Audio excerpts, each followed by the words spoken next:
नमस्कार दोस्तों, स्वागत है आपका मार्केट इन 10 मिनट्स में, जहां पर हमारा उद्देश्य होता है कि हम अपने निवेशकों को एक ही वीडियो के अंदर लगभग सभी डेली शेयर मार्केट अपडेट्स और ज़रूरी स्टॉक स्पेसिफिक न्यूज़ प्रोवाइड करें। तो हमारी इस वीडियो को लाइक करके हमें सपोर्ट ज़रूर करें, और अगर आप हमारे चैनल पर पहली बार आए हैं तो इस चैनल को सब्सक्राइब करके बेल आइकन ज़रूर ऑन कर लें। साथ ही कॉमेंट में अपना फीडबैक देना ना भूलें, ताकि हम अपनी वीडियो को और भी बेहतर बना सकें। निफ्टी ने मंगलवार को जबरदस्त छलांग लगाई और एक ही दिन में 1200 पॉइंट से ज्यादा की मजबूती दिखाई। इसकी सबसे बड़ी वजह अमेरिका की तरफ से भारतीय इंपोर्ट्स पर टैरिफ कट का ऐलान रहा, जिसका बाजार को लंबे समय से इंतजार था। शुरुआत में बाजार तेज गैप अप के साथ खुला और दिन के दौरान 26,341 तक पहुंच गया, जो अपने ऑल टाइम हाई के बेहद करीब था। बीच में मुनाफा वसूली जरूर दिखी, लेकिन निचले स्तरों से दोबारा खरीदारी आने से बाजार संभल गया। आज बाजार में जो तेज रिकवरी दिखी वो कोई अचानक या शॉकिंग इवेंट नहीं था। इंडिया यूएस ट्रेड डील को लेकर ये मूवमेंट कल रात से ही एक्सपेक्टेड था और उसी का असर आज ओपनिंग से लेकर क्लोजिंग तक साफ दिखा। इंडिया यूएस ट्रेड डील इसलिए बेहद अहम है क्योंकि भारत पर लगाए गए 50% टैरिफ को घटाकर सीधे 18% कर दिया गया है, और वो भी तुरंत लागू हो गया है। यही वजह है कि इसे भारत के लिए एक बड़ी डिप्लोमेटिक जीत माना जा रहा है। इससे पहले भारत और यूरोपियन यूनियन के बीच ट्रेड डील साइन हो चुकी थी, जिससे भारत को एक बड़ा एक्सपोर्ट मार्केट मिल गया। इसी दबाव में अमेरिका को भी एक हफ्ते के अंदर टेबल पर आना पड़ा, जो भारत की मजबूत निगोसिएशन पावर दिखाता है। इन दोनों ट्रेड डील्स का सबसे बड़ा फायदा ये है कि भारत अपने आसपास के एक्सपोर्ट कंपेटिटर्स जैसे बांग्लादेश, पाकिस्तान, चीन, वियतनाम और इंडोनेशिया के मुकाबले ज्यादा मजबूत पोजीशन में आ गया है। भारत पर टैरिफ कम होने से भारतीय सामान अब ग्लोबल मार्केट में ज्यादा सस्ता और प्रतिस्पर्धी होगा। ट्रेड डील साइन होते ही इंडियन रुपी में तेज मजबूती देखने को मिली। सिर्फ 24 घंटों में रुपया करीब 92 के स्तर से 90 के आसपास पहुंच गया, जो दिखाता है कि करेंसी मार्केट ने भी इस डील को पॉजिटिवली लिया है। इस शुरुआती तेजी से बीएसई में लिस्टेड कंपनियों का कुल मार्केट कैप करीब 20 लाख करोड़ रुपए तक बढ़ गया। दिन के अंत में निफ्टी 639 पॉइंट चढ़कर 25,727 पर बंद हुआ, जो मई 2025 के बाद की सबसे मजबूत एक दिनी तेजी मानी जा रही है। बैंक निफ्टी ने भी नया ऑल टाइम हाई छूते हुए 61,764 का स्तर देखा और करीब 2.4% की मजबूती के साथ बंद हुआ। बैंकिंग शेयरों में आई इस तेजी ने बाजार की मजबूती को और सपोर्ट दिया। निफ्टी 50 के अंदर अडानी एंटरप्राइजेज, अडानी पोर्ट्स और जियो फाइनेंशियल सर्विसेज जैसे शेयरों ने रैली को लीड किया। वहीं ऊंचे स्तरों से टेक महिंद्रा, बेल और एसबीआई लाइफ में थोड़ी मुनाफा वसूली देखने को मिली। सेक्टर की बात करें तो कोई भी सेक्टर लाल निशान में नहीं रहा। रियल्टी, केमिकल्स और फाइनेंशियल सर्विसेज सेक्टर सबसे आगे रहे और पूरे बाजार को ऊपर की तरफ खींचते नजर आए। टेक्निकल नजरिए से देखें तो निफ्टी ने अपने अहम 200 डीएमए का स्तर 25,250 और 100 डीएमए का स्तर 25,630 दोबारा हासिल कर लिया है। आसान शब्दों में कहें तो लंबी अवधि के चार्ट पर बाजार फिर से मजबूत स्थिति में आ गया है। एचडीएफसी सिक्योरिटीज के नगराज शेट्टी का कहना है कि अगर निफ्टी 25,600 के ऊपर बना रहता है तो आगे चलकर 26,000 और फिर 26,300 तक जाने की पूरी संभावना है। अब 25,600 का स्तर बाजार के लिए अहम सपोर्ट बन गया है। सेंट्रम ब्रोकिंग के नीलेश जैन के मुताबिक निफ्टी का स्ट्रक्चर पॉजिटिव दिख रहा है और 26,100 की तरफ मूव संभव है। जब तक इंडेक्स 25,250 के ऊपर बना रहता है, तब तक गिरावट पर खरीदारी की रणनीति बेहतर मानी जा सकती है। एलकेपी सिक्योरिटीज के रूपक डे ने बताया कि सिर्फ एक सेशन में बाजार का मूड राइज पर बेचों से बदलकर डिप पर खरीदों में आ गया है। उनके अनुसार 25,570 से 25,500 का जोन सपोर्ट का काम करेगा, जबकि 26,000 से 26,200 के बीच रेजिस्टेंस है। 3 फरवरी 2026 को असली दमदार मूवमेंट गोल्ड और सिल्वर से जुड़े ईटीएफ और शेयरों में देखने को मिली। पिछले हफ्ते की भारी गिरावट के बाद आज निवेशकों को साफ राहत मिली और सेंटिमेंट अचानक सुधरता दिखा। गोल्ड ईटीएफ में तेज रिकवरी देखने को मिली, जहां निप्पॉन इंडिया गोल्ड ईटीएफ करीब 5.5%, एचडीएफसी गोल्ड ईटीएफ लगभग 6.5% और आईसीआईसीआई प्रूडेंशियल गोल्ड ईटीएफ करीब 4% ऊपर बंद हुआ। ये साफ दिखाता है कि गहरी गिरावट के बाद नीचे के स्तर पर मजबूत बाइंग आई है। सिल्वर ईटीएफ में रिकवरी और ज्यादा एग्रेसिव रही, क्योंकि सिल्वर पहले करीब 40% तक टूट चुका था। Nippon India silver ETF, Tata silver ETF, HDFC silver ETF और एसबीआई सिल्वर ईटीएफ में 12 से 16% तक का पेस बाउंस देखने को मिला। गोल्ड और सिल्वर की कीमतें संभलते ही उनसे जुड़ी कंपनियों के शेयरों में भी जान लौट आई। Hindustan zinc, Vedanta limited, Hindustan copper limited और मुथूट फाइनेंस लिमिटेड जैसे शेयरों में रिकवरी दिखी, जो कमोडिटी प्राइसेस से सीधे जुड़े हुए हैं। इस तेजी की बड़ी वजह यह है कि जनवरी में गोल्ड और सिल्वर बहुत ज्यादा ऊपर चले गए थे, जिसके बाद प्रॉफिट बुकिंग से कीमतें जरूरत से ज्यादा गिर गईं। जब मार्केट ओवरसोल्ड जोन में पहुंचता है तो वहां से बाउंस बैक आना नेचुरल माना जाता है।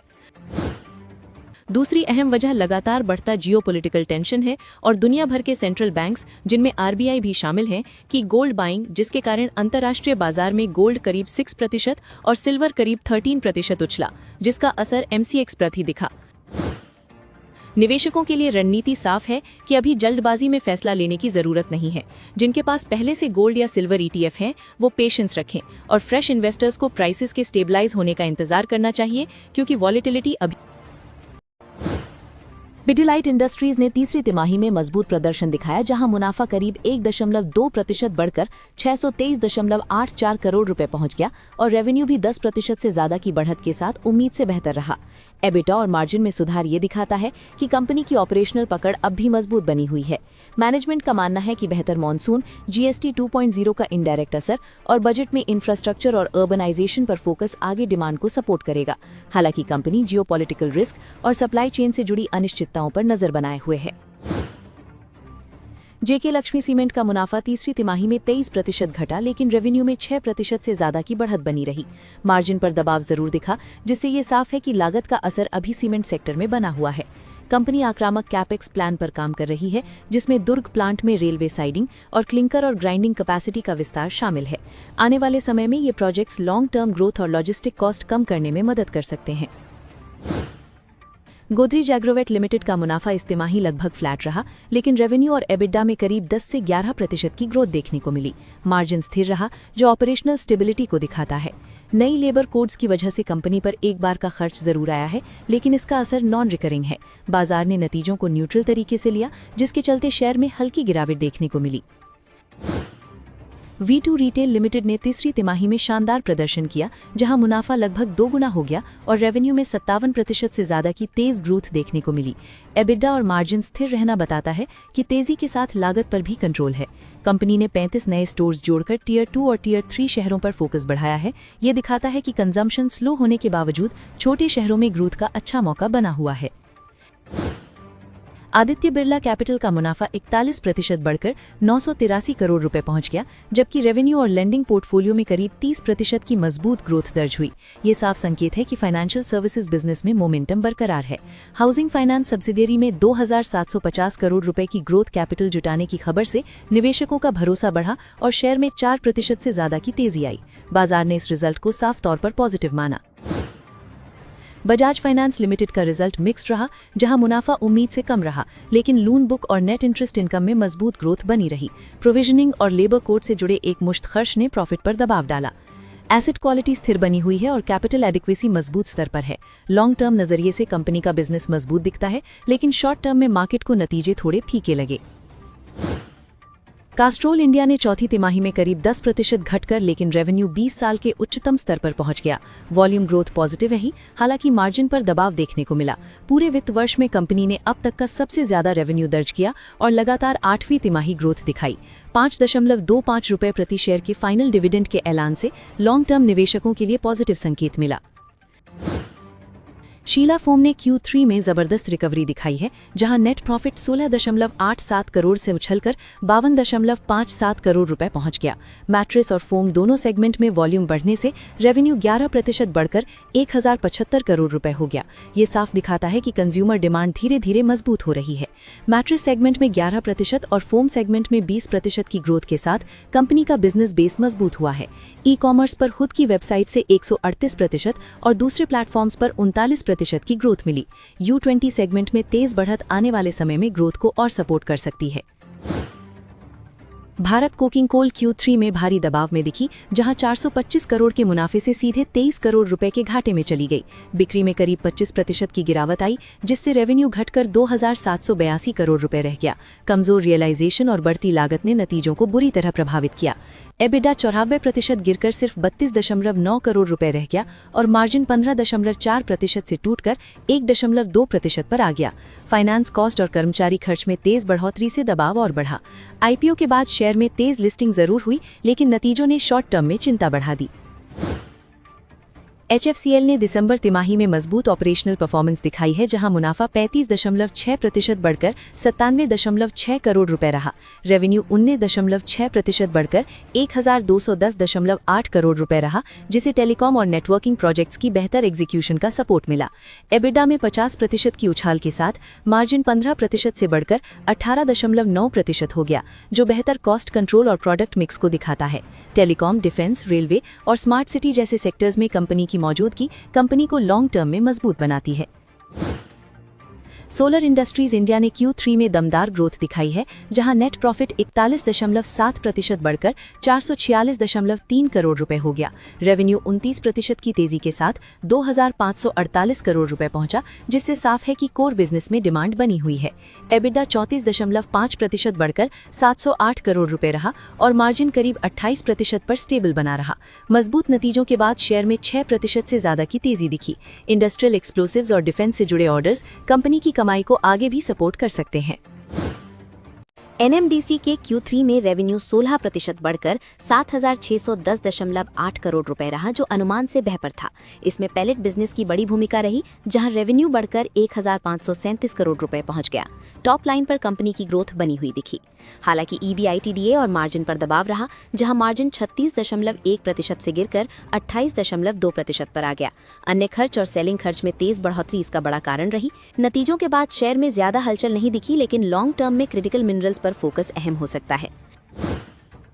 विदेशी निवेशक ने मंगलवार को भारतीय बाजार में जबरदस्त वापसी की और अक्टूबर 2025 के बाद पहली बार एक ही दिन में सबसे बड़ी खरीदारी की।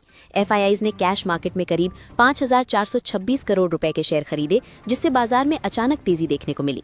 इससे पहले सोमवार को FIIs ने लगभग 1,832 करोड़ रुपए की बिकवाली की थी, लेकिन एक ही दिन में पूरा मूड बदल जाना दिखाता है कि ग्लोबल संकेतों ने निवेशकों का भरोसा फिर से मजबूत किया है। वहीं DIIs ने इस तेजी में साथ दिया और करीब 345 करोड़ रुपए की खरीदारी की।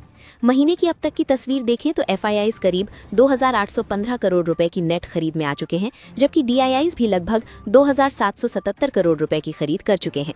इसका मतलब साफ है कि घरेलू और विदेशी दोनों निवेशक फिलहाल बाजार को लेकर पॉजिटिव नजर आ रहे हैं। तमिलनाडु ट्रांसमिशन कॉर्पोरेशन यानी टैन ट्रांसको ने प्रोजेक्ट में देरी के चलते BGR एनर्जी सिस्टम्स के साथ किया गया कॉन्ट्रैक्ट रद्द कर दिया है। कंपनी ने संकेत दिया है कि वो लिक्विडेटेड डैमेज और अतिरिक्त खर्च की वसूली भी कर सकती है। NBCC इंडिया लिमिटेड को अलग अलग सरकारी और संस्थागत प्रोजेक्ट्स के लिए कुल करीब 271.32 करोड़ रुपए के नए वर्क ऑर्डर मिले हैं। ये सभी ऑर्डर कंपनी के रेगुलर बिजनेस ऑपरेशंस के तहत आए हैं। इनमें ICMA के चंडीगढ़, रांची और बड़ौदा में बनने वाले चैप्टर बिल्डिंग्स, लोधी रोड पर हेडक्वार्टर बिल्डिंग और जयपुर में सेंटर ऑफ एक्सीलेंस शामिल है। इसके अलावा उत्तराखंड में नमामि गंगे एक्वेरियम प्रोजेक्ट का बड़ा ऑर्डर भी NBCC को मिला है। नाटको फार्मा को अमेरिका की US FDA से कैंसर की जेनेरिक दवा एडाफिटनिब के लिए मंजूरी मिल गई है। ये दवा जैनसन की बालवर्सा के बराबर मानी जा रही है और इसे एडवांस्ड यूरोथेलियल कार्सिनोमा के इलाज में इस्तेमाल किया जाता है। मुथूट फिनकॉर्प ने 600 करोड़ रुपए तक जुटाने के लिए NCD इशू लॉन्च किया है, जिसका पहला ट्रॉन्च 3 फरवरी से 16 फरवरी तक खुला रहेगा। कंपनी इस फंड का इस्तेमाल लेंडिंग बिजनेस और पुराने कर्ज चुकाने में करेगी। इस NCD इशू को क्रिसिल से AA- पॉजिटिव और BWR से AA स्टेबल की रेटिंग मिली है। आरती ड्रग्स ने दिसंबर तिमाही में 40.5 करोड़ रुपए का नेट प्रॉफिट दर्ज किया, जो पिछले साल के मुकाबले करीब 9.5% ज्यादा है। कंपनी की रेवेन्यू 8% से ज्यादा बढ़कर 601.7 करोड़ रुपए पहुंच गई, जिससे ये साफ होता है कि बिजनेस लेवल पर ग्रोथ बनी हुई है। हालांकि इस तिमाही में कंपनी का ऑपरेटिंग मार्जिन दबाव में रहा और EBITDA घटकर 54.7 करोड़ रुपए रह गया। EBITDA मार्जिन 11% से गिरकर 9% पर आ गया, जो बढ़ती लागत और खर्चों की वजह से देखने को मिला। आरती ड्रग्स के बोर्ड ने वित्त वर्ष 2025-26 के लिए 2 रुपये प्रति शेयर का अंतरिम डिविडेंड घोषित किया है, जो 10 रुपये के फेस वैल्यू पर 20% बनता है। कंपनी ने इसके लिए 9 फरवरी 2026 को रिकॉर्ड डेट तय की है। नज़ारा टेक्नोलॉजीज के दिसंबर तिमाही के नतीजे मिले जुले रहे, जहां मुनाफा और रेवेन्यू पर दबाव दिखा। कंपनी का नेट प्रॉफिट 35.8% गिरकर 8.8 करोड़ रुपए रह गया, जबकि रेवेन्यू भी घटकर 406 करोड़ रुपए पर आ गया। लेकिन ऑपरेशनल लेवल पर तस्वीर काफी मजबूत नजर आई, जहां EBITDA में करीब 81% की जबरदस्त बढ़ोतरी हुई और ये 67.4 करोड़ रुपए तक पहुंच गया। बेहतर कॉस्ट कंट्रोल और एग्जीक्यूशन की वजह से EBITDA मार्जिन 7% से बढ़कर 16.6% हो गया। बिजनेस के मोर्चे पर किड्डोपिया में सब्सक्राइबर ग्रोथ की वापसी हुई। वहीं एनिमल जैम जैसे नए IP और नोडविन गेमिंग के मजबूत प्रदर्शन से कंपनी को सपोर्ट मिला। इसके साथ ही नज़ारा ने एनकोर गेम्स और रस्क मीडिया में निवेश को मंजूरी देकर इंडियन गेमिंग इकोसिस्टम पर फोकस और मजबूत किया। त्रिवेणी टरबाइन लिमिटेड की दिसंबर तिमाही में नेट प्रॉफिट लगभग स्थिर रहा और मामूली गिरावट के साथ 92.1 करोड़ रुपए पर आ गया। ये दिखाता है कि मुनाफे के स्तर पर कंपनी ने स्थिरता बनाए रखी है। वहीं रेवेन्यू के मोर्चे पर त्रिवेणी टरबाइन लिमिटेड का प्रदर्शन काफी मजबूत रहा और कंपनी की आय करीब 24% बढ़कर 624 करोड़ रुपए पहुंच गई। ये बढ़ोतरी तिमाही के दौरान बेहतर प्रोजेक्ट एग्जीक्यूशन की वजह से देखने को मिली। कांसाई नेरोलैक का Q3 मुनाफा 82.2% गिरकर 121 करोड़ रुपए रह गया, जो साल भर पहले 680 करोड़ रुपए था। हालांकि रेवेन्यू में 3.1% की बढ़त के साथ 1928 करोड़ रुपए दर्ज किए गए, लेकिन कुल आय में सिर्फ मामूली बढ़त हुई क्योंकि अन्य इनकम घट गई थी। EBITDA हल्का घटकर 230 करोड़ रुपए पर आया और मार्जिन 11.6% पर टिके, जबकि कुल खर्चा में 3.5% का इजाफा हुआ। लेबर कोड का 44.7 करोड़ रुपए का असर और पिछले साल के 629 करोड़ रुपए के एक्सेप्शनल गेन के कारण मुनाफा इस बार काफी कम नजर आया।